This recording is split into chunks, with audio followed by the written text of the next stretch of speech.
Hello, my friends. We will start with 7 Om mantra chants.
So, hello. Hello again, my friends. We are starting the 7th class today. How are you? I hope you are feeling good. Everything is good. I hope to hear that you are practicing the practices that we are doing. Uh, and I said, I wish that you are feeling good, everything is good, but I would also like to say that if you are not feeling good, if you have some challenging times, then my heart goes to you. I wish you strength. And in this case, I think it is even more important to do these practices, which we are doing here, because it is especially important to use these practices when we are not so good, so that we can feel better and be better. So today we are going to do more breathing practices. We are going to be doing the same as before. Practice more, deepen our practice, and we will also learn another meditation, kind of kriya, a kind of kundalini yoga exercise as well. So, uh, so yes, we will sit for our breathing. I would like to explain again a little bit about the posture of breathing, although I spoke about it on the first class, but I want to remind basic position while we are meditating, when we are breathing. So the legs, if you are just starting, you can simply put your legs like this. Over time, your legs will be going down, will become like this. Then you can take them more outside. For a number of years, I liked to sit in this way, where one of my basically shins is on top of the other one. This also gave me more flexibility. I would sit like this, then I would change on the other side. It is always good to repeat the same with the other side, because you want to have even flexibility with your both legs. And this by itself would give you flexibility later on, get into this kind of Ardha Padmasana, half full lotus from one on the other side. And if you get even more flexible, you can go into full Padmasana this way, but it is not expected to do it now. It will take time, and you don't want to rush it, because you don't want to hurt yourself, especially your knees. Be careful with your knees. So, and one of the, actually my favorite posture for a number of years, I've been sitting in Ardha Siddhasana like this, or in full Siddhasana, which is placing this like this, but it is more difficult to have full Siddhasana with pants and underwear. So Ardha Siddhasana, and why I like this pose very much, it is because one of your heels, usually your left heel, but you can also go on interchanging, the heel goes to where the first chakra is, Muladhara chakra, your pelvic floor, and just by it being there, it kind of supports your Muladhara chakra, your first chakra, which gives you a certain stability in your meditation, in your breathing, and therefore this is why I like this. I like this pose. And if it was full Siddhasana, placing it like this, my other heel would also be at the pubic bone, and this is where the Svadhisthana chakra, the second chakra, is. So this also would help and in some ways activate, give stability to the Svadhisthana as well. However, this is more easy, and we are just starting. It is our 7th class, so let's take it step by step. The way to sit, yes. If you are not flexible, don't feel bad.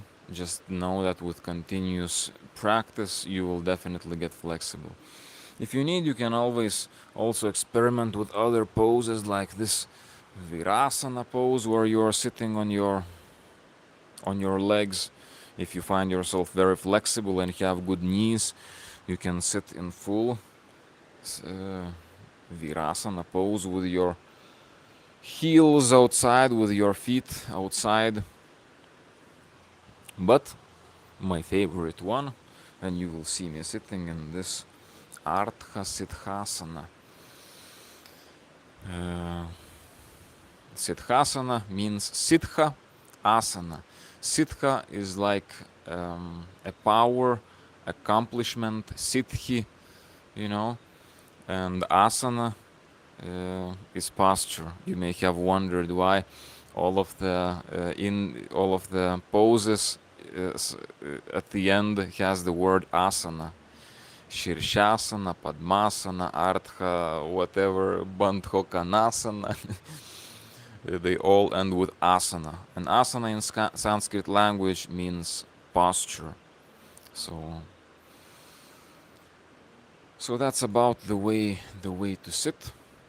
However, the most important thing is have your spine more straight. If you are especially sitting on the cross-legged on the ground, it's important not to go like this, but to have more like this. Your pelvis, you see, more like this. Straighten it here, straighten your lower, this part, and make yourself kind of taller. If you want, you can also put something beneath your buttocks to lift you up if it helps you. If it is more comfortable, more convenient, you can use that as well. No problem about that. However, if you get yourself too high on a higher pillow, then you will probably not be able to apply Siddhasana, because you will not be able to apply your heel to your Muladhara chakra. Anyways, the most important thing, the spine is straight, elongating upwards. Imagine yourself getting taller. You can imagine that out of the head, the top of the head, there is a hook coming out. And on that hook, there is a rope tied to that hook. And the rope is pulling you upwards. So you imagine yourself being pulled upwards from your head. And try to make that happen. Try to accommodate your spine. Elongate your spine. This will go on improving the physical posture, and this will by itself will be opening energy pathways, Kundalini pathways, Sushumna, the central channel. Uh, when you elongate, your Sushumna also gets activated. Your shoulders slightly backwards. This is why also it is useful to have the position of palms facing upwards. This by itself, the position of turning your palms upwards, opens your shoulders slightly, and this opens your chest. So you want to have your chest opened to the world. If you want to live fully, you have to open yourself. But this also gives you strength. This also makes you aware. When you open yourself up, your chest, your chest, yes. Aware of your body, sit in this meditation pose. Already starting your meditation, aware of yourself and your body.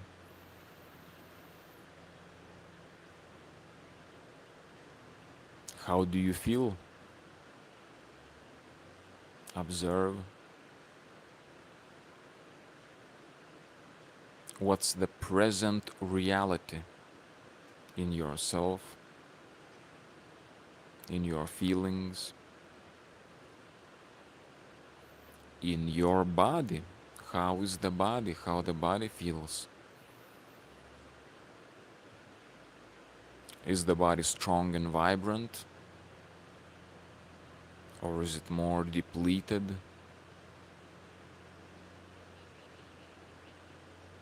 This is your meditation. Some days the body will be strong and vibrant.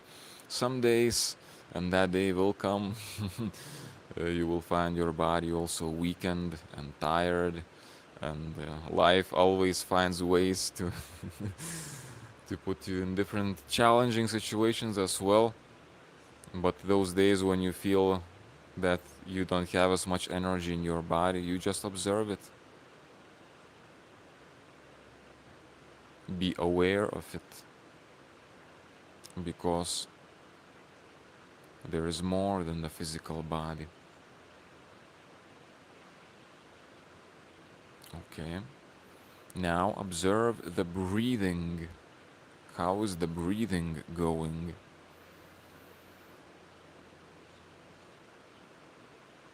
Is it easy to breathe?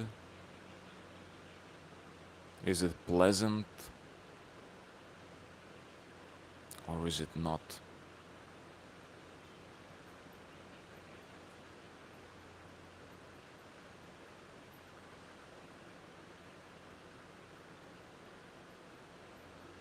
Observe how you are breathing, whether you're breathing more with your stomach, diaphragmatic breathing, or you are breathing some other way.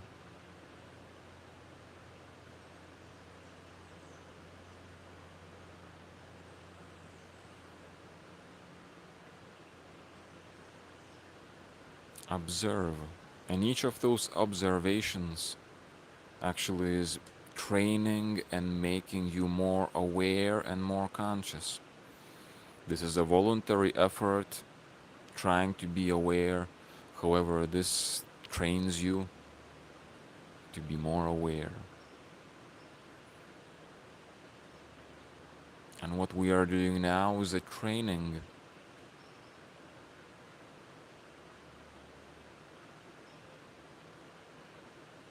Physical and inner training.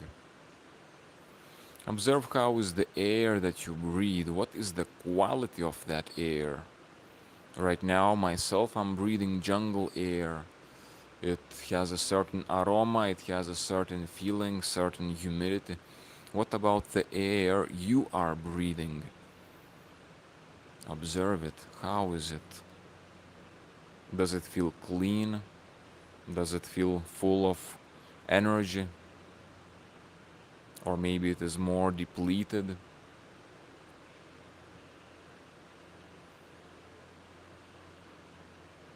Of course, to do breathing exercises, it is the best thing you can do this is do closer to nature, more air. However, right now there is winter and it is very cold in many parts in the world, so it gets more challenging if you want to do it outside. But you can always be aware of the air that you are breathing, whether outdoors or indoors.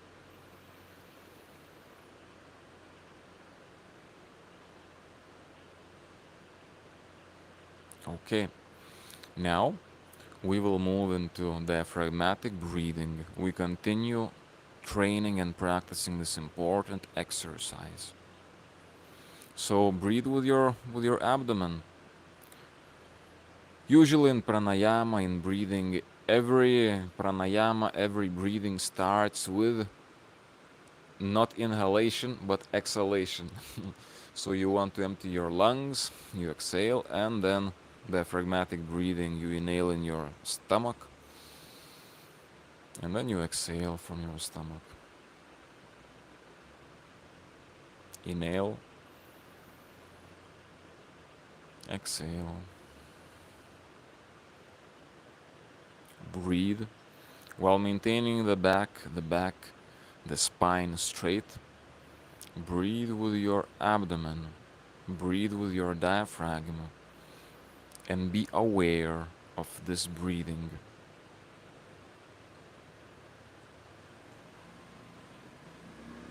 Your awareness makes this a meditation.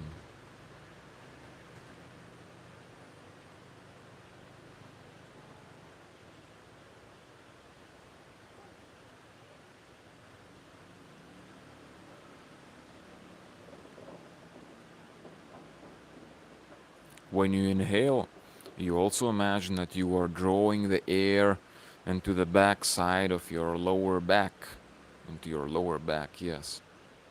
Not only inhaling forward into your stomach to make it somewhat protruded, but also you inhale there, backwards.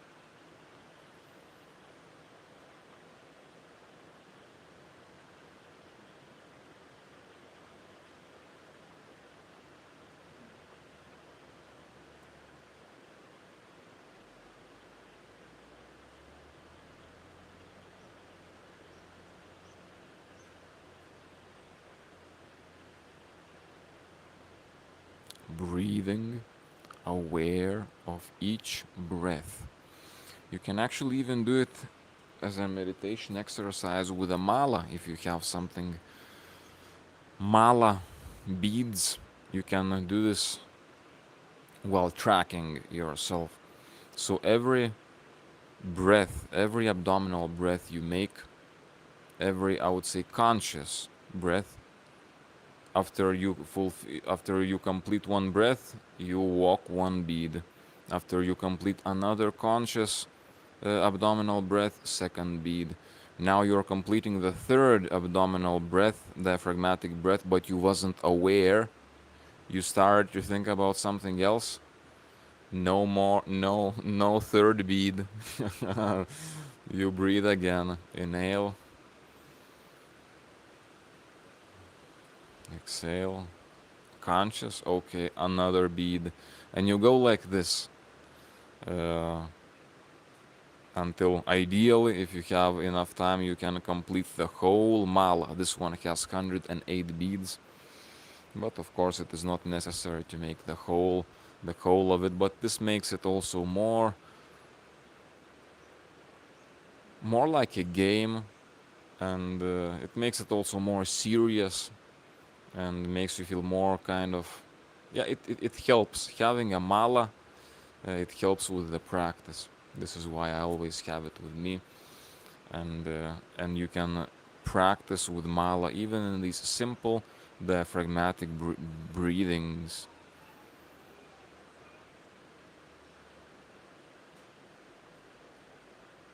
All right.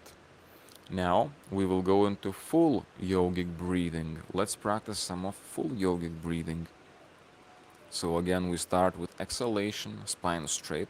Inhale stomach, inhale chest, exhale chest,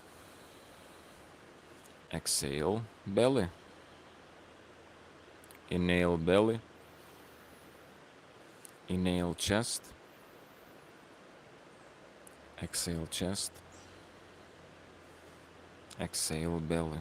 And continue breathing this. You can breathe more slow. If you can make breathing more slow, great. Good exercise. So full yogic breathing. In full yogic breathing, another important thing to know, if you find yourself getting dizzy in full yogic breathing, or something is not good, go back to abdominal diaphragmatic breathing. Don't overdo yourself. Also, if you are doing full yogic breathing and at some point you start feeling kind of like it is getting more difficult to breathe because your muscles are getting tired or something, go back to simple abdominal diaphragmatic breathing while also making it as a meditation. You don't want to overdo, overtrain, and this full yogic breathing is actually a kind of training. So be mindful.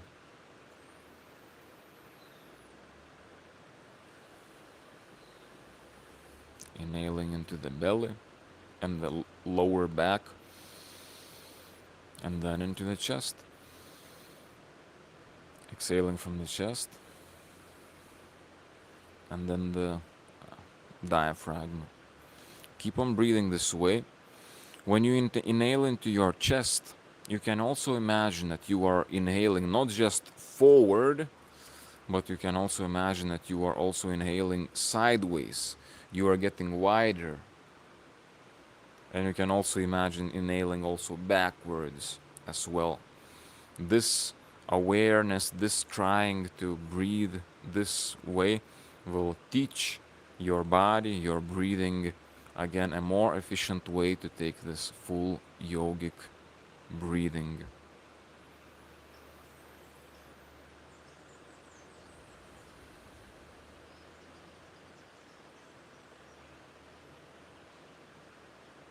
Again, full yogic breathing is the way that you can breathe when you are chanting mantras, because you need more air, so you inhale fully, and then and as you are exhaling, you are chanting mantras such as Om mantra that we are already practicing.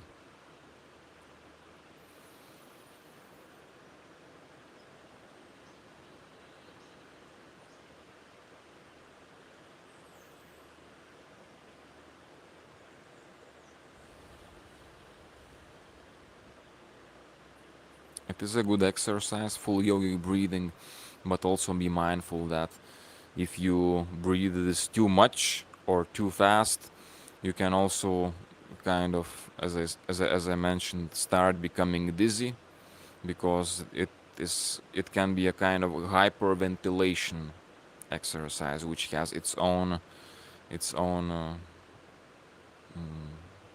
things that are happening in the body when you hyperventilate. I don't want to be talking about this now, but be careful with yourself.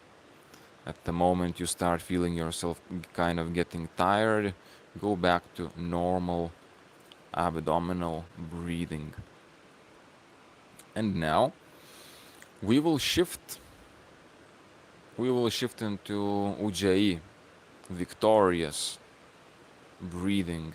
This pranayama exercise that we have learned on our 5th class.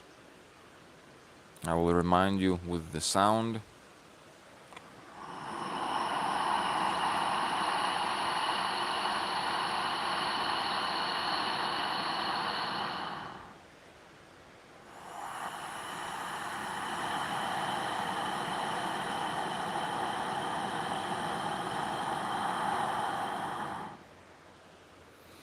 So this is the sound that you make when you are breathing.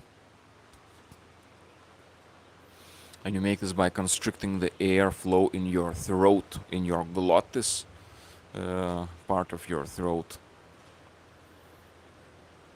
So breathe, Ujjayi breathing, and it is up to you. You can breathe only with diaphragmatic, or you can breathe full yogic breathing. When I say full yogic breathing, I don't mean that you have to inhale all of the air possible, and exhale also all of the air possible. No.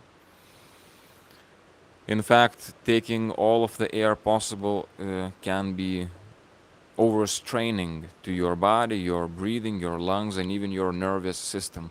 So usually you don't try to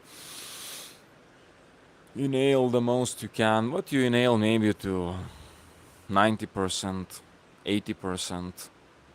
If you want more, you can inhale more, but don't overstrain yourself. When I say full yogic breathing, I don't mean that you have to inhale all of the air possible with each breath. But what I mean when saying full yogic breathing is that it is not just diaphragm, it is also thoracic breathing. Basically, you inhale more air. That's what full yogic breathing is. It doesn't mean you have to inhale 100% of air every time, nor that you have to exhale all of the air every time. Because if you exaggerate or if you push too much air out of you, okay, it can be good, but for example, if you have eaten recently, then exhaling all of the air until you cannot anymore, it can actually be not very beneficial for the fact that you have your stomach full. So be mindful of your body. And now with this type of breathing, either abdominal, diaphragmatic, or kind of full yogic breathing, we now do Ujjayi Pranayama. Maintain your spine straight and breathe, constricting the air flow in your throat, which makes this soft sound of ocean that you can feel, that you can hear. And again, this doesn't have to be very loud. It doesn't have to be hard. No, Ujjayi, you prefer it more soft, more gentle. That's the way to go. Let's go.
Keep on breathing Ujjayi breath. If at any moment it becomes too difficult, come back to normal breathing. Don't overstrain yourself. It is important. Don't overstrain yourself. Another important thing I forgot to mention is it is beneficial when you do these practices is to have the tongue of your tip, the tip of your tongue in your upper palate upwards. It can be touching behind your upper teeth upwards, or it can be your tongue, the tip of it can be pointing upwards on your palate or even backwards and also upwards. This helps open certain energy, yogic, prana, chi energy pathways in your body, which is beneficial for meditation. So continue breathing Ujjayi. And now we will make this Ujjayi more elaborated. by adding up a beautiful and powerful meditation, kind of Kundalini meditation, you could call. Uh, and this practice is as follows. So every time when you inhale, you imagine your spine, you imagine your back, and you imagine that with each inhalation, the energy is going up your spine from your first chakra, from your pelvic floor, let's say, where your spine starts. With inhalation, it is going up, the energy is going up, energy going up until it reaches the head, the top of the head. And then when you exhale, you imagine that that energy, that visualization, that light is going down with exhalation. Up with inhalation, down with exhalation. That's the meditation, that is the visualization. It may be somewhat complex, difficult at first, but this is, don't expect yourself to to be doing this easily and well and being able to concentrate and visualize it the very first time. It is not the case. It is an exercise, and as you do these practices, you will be getting more aware, and you will be able to do this better. So Ujjayi Pranayama continues, and as you breathe with every inhalation, you imagine that up your spine is moving energy, light. It is going to your head, the top of your head. Then it stops for a while, and then you exhale. Again, this energy is going down. So you imagine this going up and down. This is our meditation, our concentration exercise right now. Let's do this while maintaining the back straight, elongated.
Continue breathing, continue concentrating.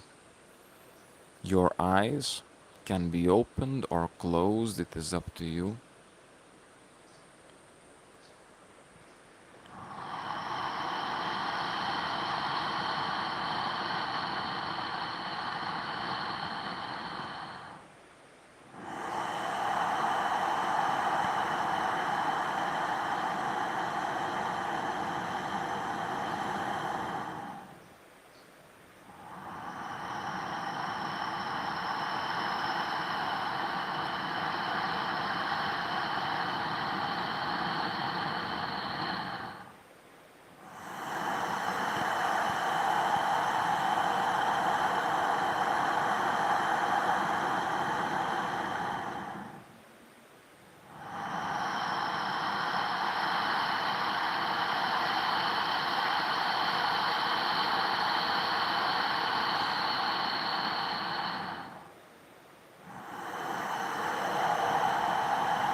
Continue breathing.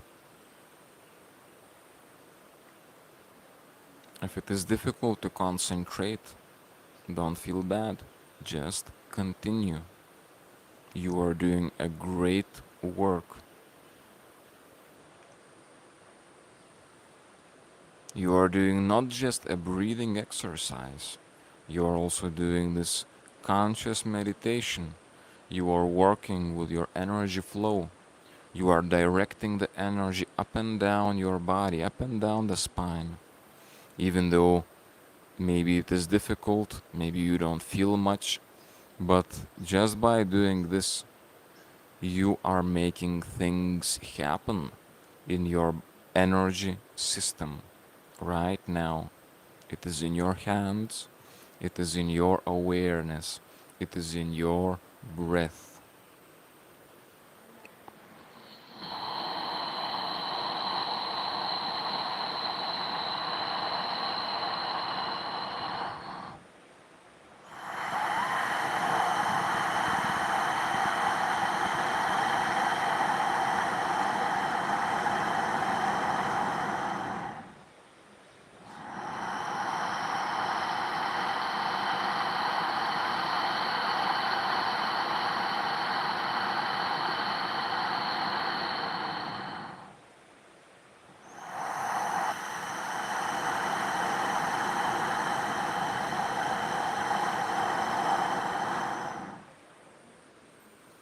This exercise is not easy.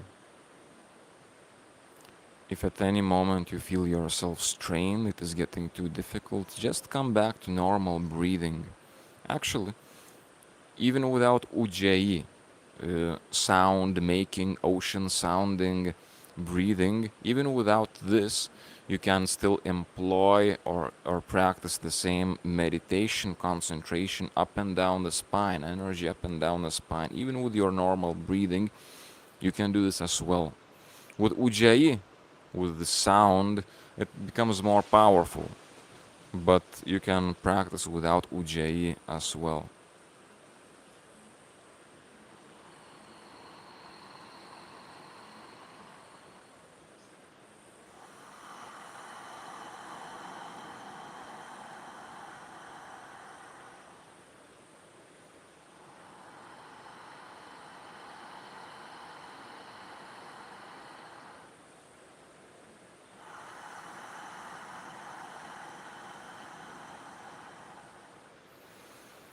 It is better not to overdo, not to overtrain. It is actually better to have shorter sessions, but maybe more frequent sessions. Ideally, it is ideal to have daily sessions so that every day you spend some time doing these exercises. And again, you can actually do them more than once a day as well. This way is a more quick way to grow, because if you try to breathe now for a longer time, you will these exercises, they will also make your breathing structure become tired, muscle structure become tired, but also your nervous. You're actually performing voluntary nervous effort, which also is training. It is training. It makes you stronger in different ways, but it can be demanding and overtaxing. Therefore, don't overdo, and it is better to have shorter but more frequent sessions than one long one after which you feel like you cannot breathe anymore.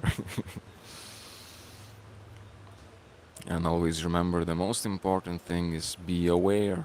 Be aware of each breath, whether it is Ujjayi, whether it is full yogic, whether it is abdominal, whether it is your normal breathing. You observe it, you become aware of how you breathe. This, each of those moments you become aware, is a moment of actually a good win, a good win, a victory. Is like a new mala bead, a new moment of awareness, a new waking up is a new mala bead. And as you, in your yogic practice, you go on collecting those moments of becoming aware, waking up, becoming aware of yourself, and this is what pushes you to being more conscious. Breath by breath, day by day, week by week, month by month, year by year. And yes, this is a conscious work to be aware. However, this type of training, it is beneficial. It will make you more aware, It will make you more conscious, it will make you more spiritual, it will enhance your evolution, your spiritual and your personal evolution. It will do many good things for you. Being aware of every breath, aware. And now, let's come back to normal breathing, whatever that is. Stay with the spine straight, elongate your spine, eyes opened or closed. If you find yourself distracted with things outside, obviously with your eyes opened, if there are many things to distract you, then it is better to close your eyes, especially if you have screens in front of you, TV, or, well, me on this live screen. By closing your eyes, you get more inwards, which can help your meditation.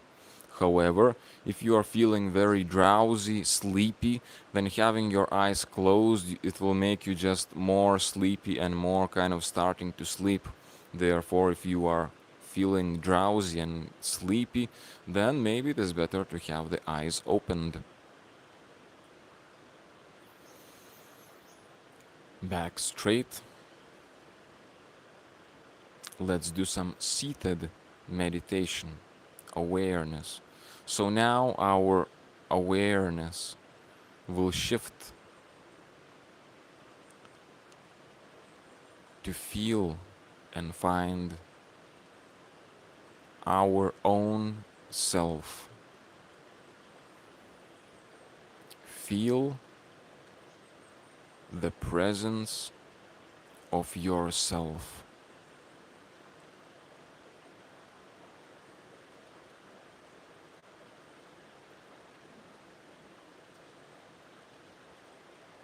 Now you are in the company of yourself. How does this company of yourself feel?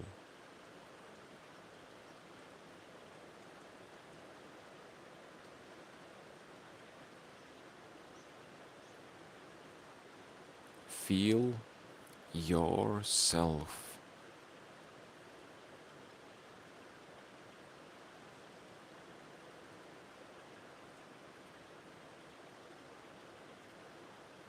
Asking yourself within, who am I? Beyond this physical body of mine, who am I?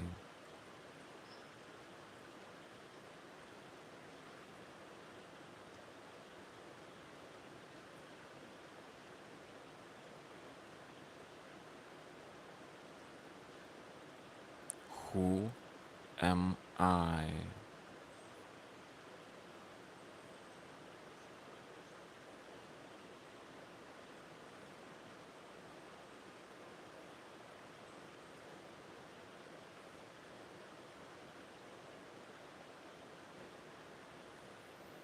Feeling the presence of yourself.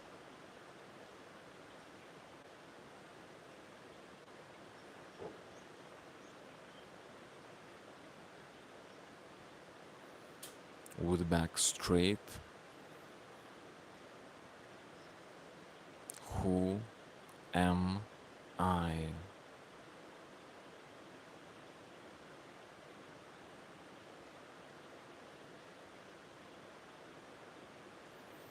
Who am I beyond my physical body?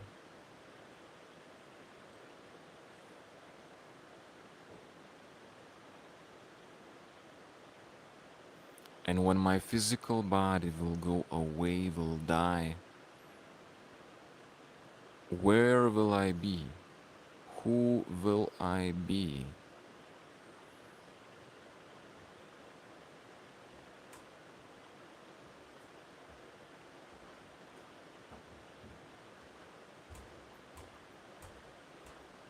Aware of your true self.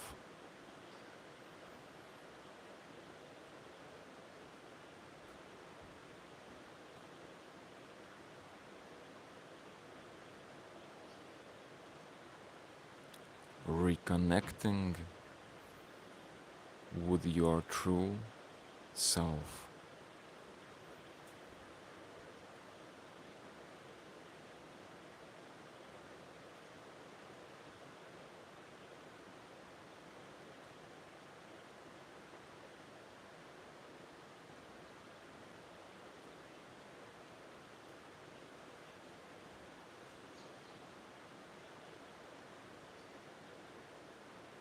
Feeling the presence of yourself.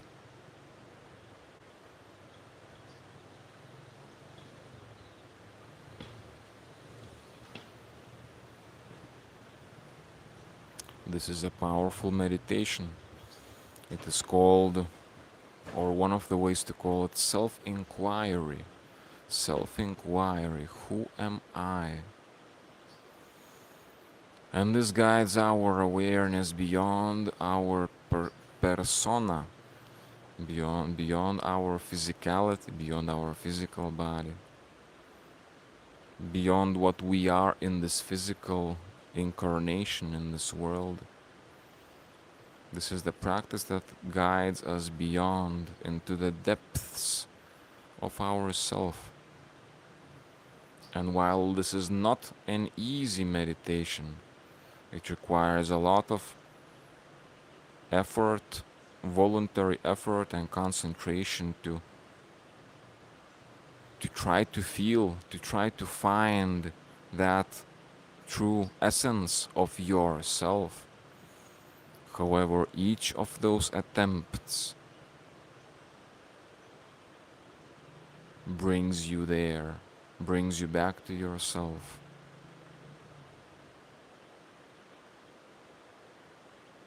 Aware of the presence of your own self. In this world that has stolen our attention with the screens and the issues and problems and the responsibilities and this and that, this world has stolen our attention. But it is our sovereign right to bring that attention back to our own self, to reconnect with ourselves.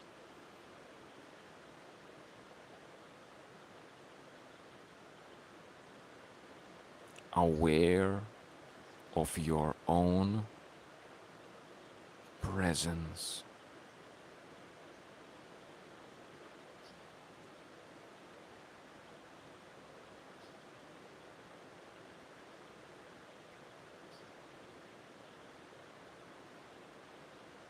All right.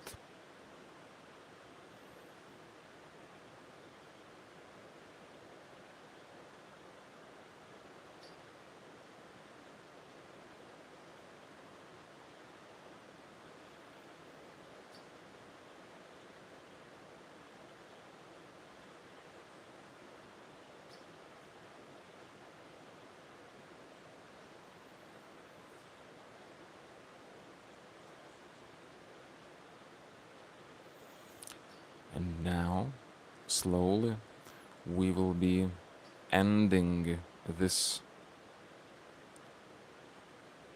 profound meditation, this profound self experience.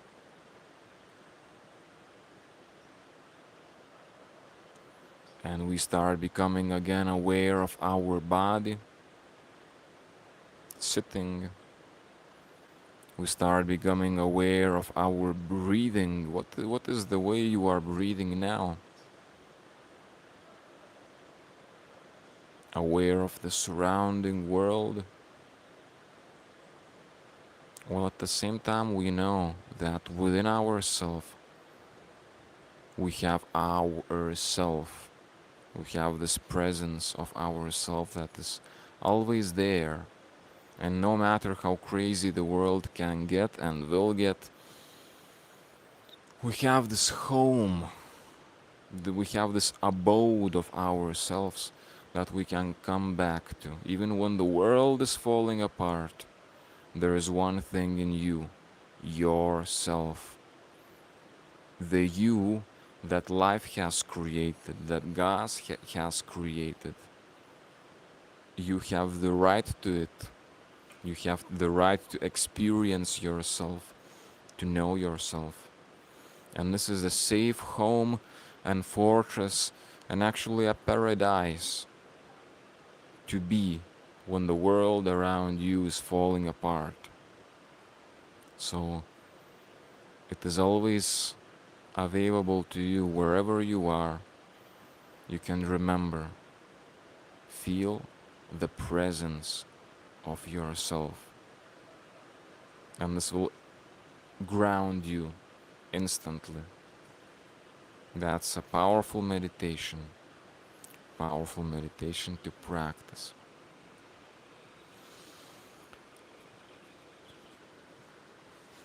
So, we are about to end our practice. I'll get back to the device. Please give me your likes, comment, whether it is live or whether it is the video after going live. Now we are live, it's 51 minutes.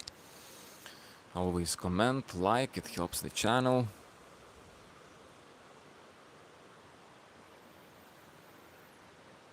Thank you for beautiful words. A few, but beautiful comments I have here. And with every day practicing, we learn something new. We have more tools to practice that we can incorporate in our life. And yes, and then it is up to you how much you can practice, how much you want to practice. But if you do practice, if you dedicate that time for yourself, it is an investment that will not fail. You know, in this crazy world around us, we can make some investments, but we don't know. These investments may go bad. We may invest in some business, and it will, something will happen, and it will not be good. But investing into yourself, such as with these practices, meditation, breathing, different types of training, this type of investment pays good results. And it is up to us how much we are going to invest. Even when the life gets more difficult, we can still try to do our best, be aware, and this by itself gives us new strength to live.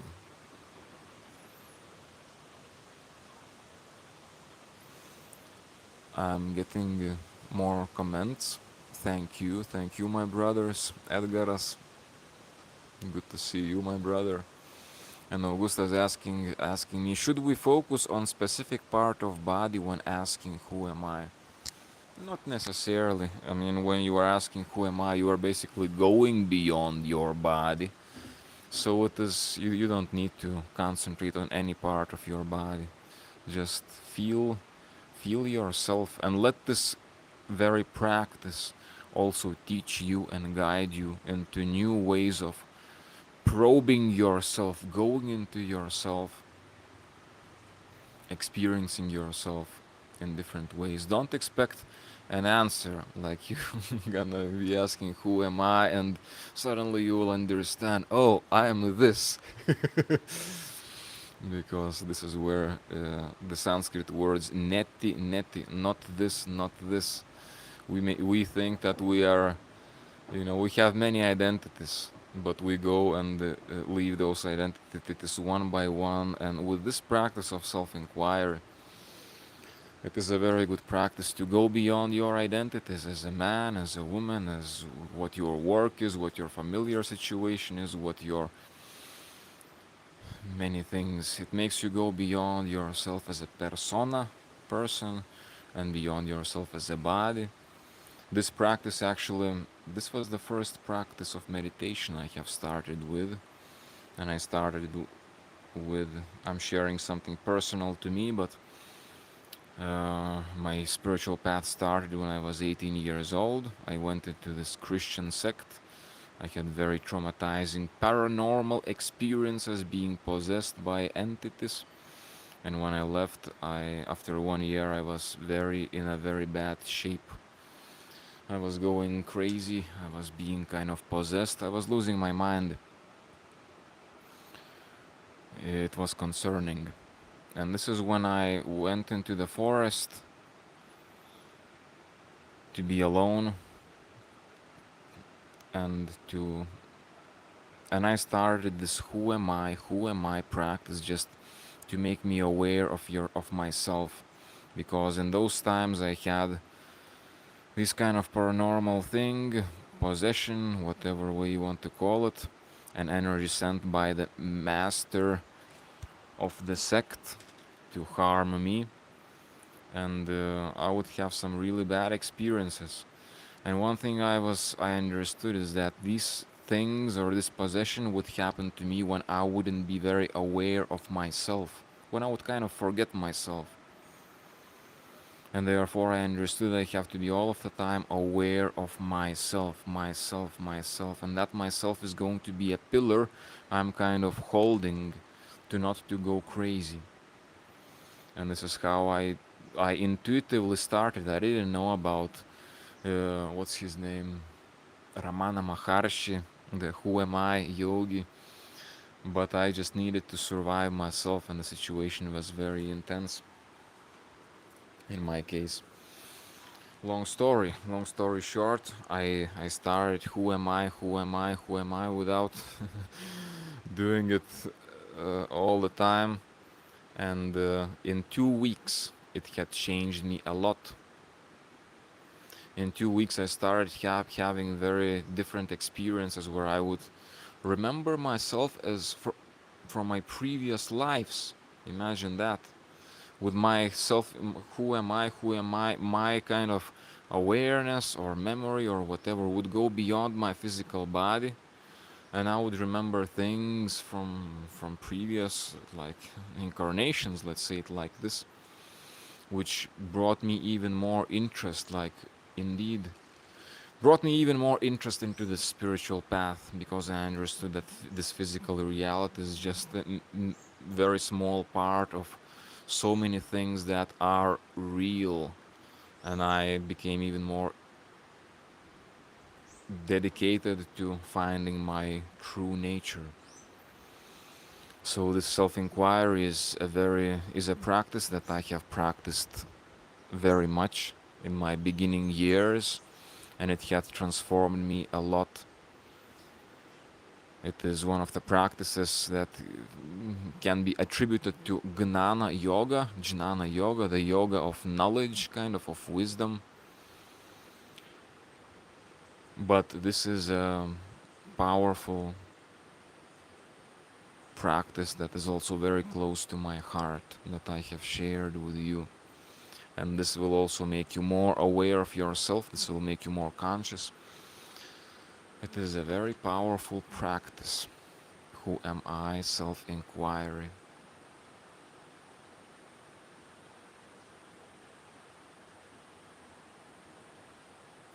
I get another question. Did you not do any Christian prayer to help you with this negative issue? Well, that would get into a much longer video, but I was praying a lot. My life is on the line, so to say. My sanity was on the line, and I was in a really difficult situation back then. Extremely difficult. So yes, it was prayer, and it was also this who am I? Who am I? So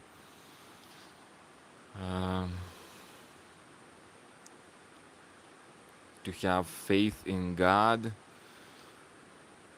or realization that there is something more than yourself, than your little, you know, our little self, ego, to know and believe that there is something, our creator, something we are coming from, that is at the same time love and aware, can be very helpful in life, especially when things go south. So it is also something that I have to pay my dues. Um,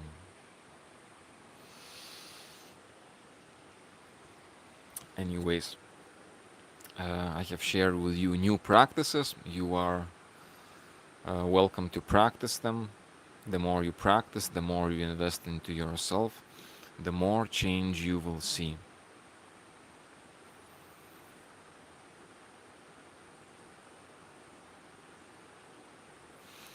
I will read Augusta's comment. Thank you for meditation practice and your stories. Stories about experience make it more colorful experience of authentic yogi life. Thank you, Augustus. Thank you. Yes, I have much to share. I have lived much and I have lived very intensely. Uh, and I would like also to say that yogi life is not a perfect life where things will go easy and um, and everything will be apparent and you will understand everything in your yogi life. There will be many things lived. This is a path, a journey towards yourself, and this is a journey of a warrior. And even if you don't feel yourself as a warrior, just by walking on this path towards yourself, the quest of yourself, finding yourself, you will become one. You will become a warrior because you will see many things, you will experience many things. Even by asking who am I, you will have different experiences. And not all of them will be will be nice and lovely. You will also face your own demons, so to say, and this will be tough. This will be tough, but this will make you a warrior, and this will teach you on this path, this journey. It will teach you a lot of things, and it will make you grow in many ways. Don't expect an easy ride, but expect a very fulfilling, very fulfilling ride, an intense one. Real yogi. Don't expect it to be easy, but know that the work you are doing is precious and invaluable. It is it is very important work, and we in this human incarnation we have this opportunity to do this spiritual work. Let us not waste this opportunity. All right. We will be ending our practice with 7 Om chanting. Give me a few seconds back before we do the Om chanting. Let me remind you a few things that I wanted to mention. So yes, the Telegram channel. Apart from these live YouTube sessions, I also started the Telegram channel Real Yogi Tribe and Telegram group Real Yogi Community, where we can connect, where I'm going to be sharing with you other things, and I will be sending some audios to help you, to inspire you in your practice. I will also answer your questions when I have some time, which is also a very challenging issue for me, the lack of time with my beautiful family, my beautiful daughter. But I want to do this. I want all of us to grow, and therefore welcome to this Telegram channel and group. On the description beneath this video, you find the link to enter the Telegram channel, and on that channel you will find a link to the group. And in the group, I welcome your questions, comments, our communication, and I will be thinking about finding other ways to make our community grow and practice, such as maybe sharing our own entry to our own yoga journal, diary, notebook, or maybe, well, how it is going. So go and join a Telegram group, and again, I want to remind you what are ways to support me. So I guide these shamanic retreats. You are welcome to come and spend time with me in shamanic retreats with master plants like ayahuasca, San Pedro, and other powerful master plants that open up your spirituality and are very unique and special, and their experiences to all of us, the participants and myself. And also I'm starting to give also retreats, which are, we basically do more yogic practices and nature living, connecting with the fire, connecting with the jungle, so that you also learn how to live, how to live like how to live in a nature, how to make your own fire and connect with it. And this connecting ourselves with nature makes us also more manly, more experienced. We learn a lot of things, and we connect with nature. It helps a lot as a way to reconnect with ourselves.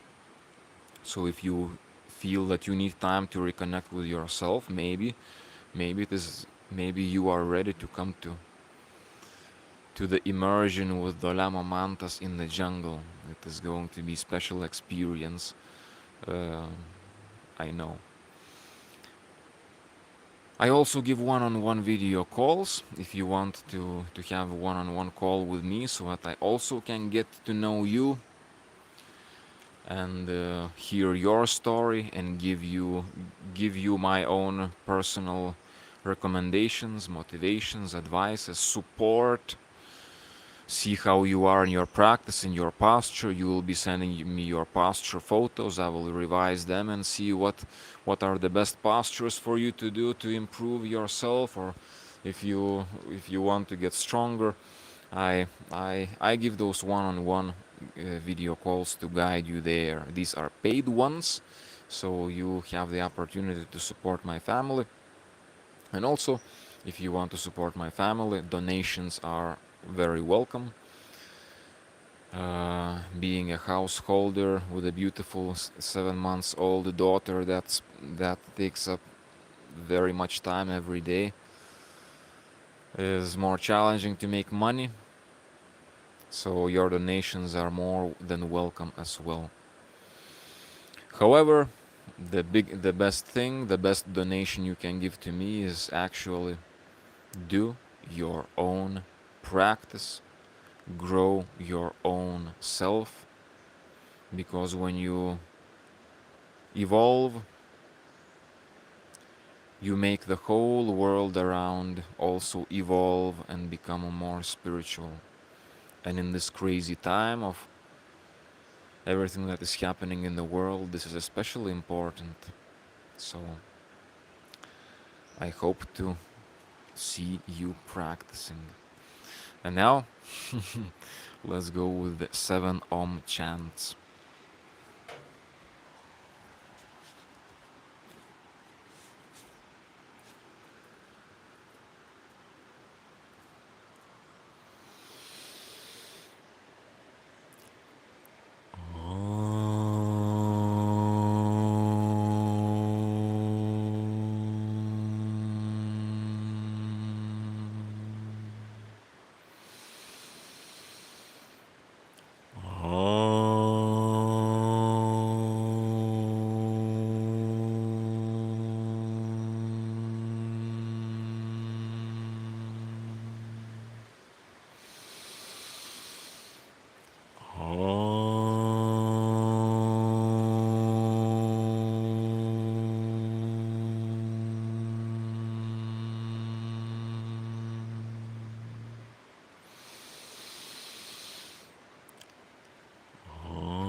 Now, go and have a good day and share your light with others.